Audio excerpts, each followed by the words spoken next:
Hello बच्चों, let's read this question. The question says graph between log x by m and log p is a straight line at an angle 45 degree with intercept on y-axis 0.3010. Calculate the amount of gas absorbed in per gram of adsorbent when pressure is 0.2 atm. Options are 0.4, 0.6, 0.8, 0.2. So here we can use the key concept. Key concept is Friendlich adsorption isotherm. Friendlich adsorption isotherm.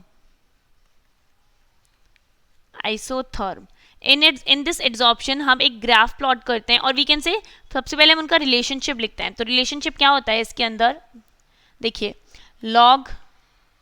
log x by m is equals to log k plus 1 by n log p, because relationship is x by m is directly proportional to p raised to the power 1 by n. Okay, and it can further written as x by m is equals to k p raised to the power 1 by m.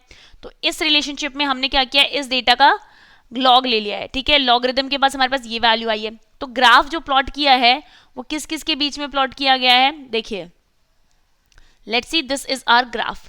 तो यहां पर हमने लिया है log x by m और log p. तो log x by m और log p के बीच में जब ग्राफ होएगा तो इंटरसेप्ट क्या होएगा हमारे पास, log k. बिकॉज ये वाला जो इक्वेशन है y is equals to mx plus c है, this is mx plus c. c is our intercept. तो ये वाली जो वैल्यू है दैट इज log k. और स्लोप है जो है 1 by n, this is our slope. Okay, तो अब हमारे पास जो डेटा दिया गया है हम उसकी बात करते हैं. यहाँ पर दिया हुआ है straight line at angle 45 degree. So 45 degree का एंगल है स्ट्रेट लाइन पर, मतलब 1 बाय n की वैल्यू दे रखी है. So we can write here 1 by n is equals to 1045 degree, because slope की बात हो रही है. और log k की वैल्यू भी दी हुई है क्योंकि इंटरसेप्ट की वैल्यू दी हुई है. तो इंटरसेप्ट दिया हुआ है 0.3010. ठीक है, तो log k is equals to 0.3010 है, तो k is equals to 10 raised to power 0.3010. this will be equals to 2. now और 1045 की वैल्यू कितनी होती है वो लिख देंगे हम यहाँ पर. 1045 के लिए 1 होती है. तो हम इसमें हमें क्या कैलकुलेट करने का है, अमाउंट ऑफ गैस एड्सॉर्ब्ड. तो amount of gas adsorbed is x by m. This we have to calculate. So we can write that x by m is equals to k p raised to the power 1 by n.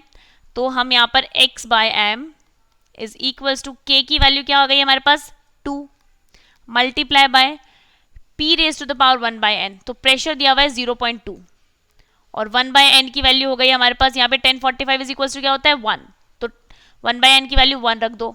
तो from here the value of x by m will be equals to 0.4. तो जो 0.4 है वो amount gas का adsorb हुआ है पर ग्राम. So it is given in option first, hence option first will be the correct choice for this question. Hope you understood it well. All the best and thank you.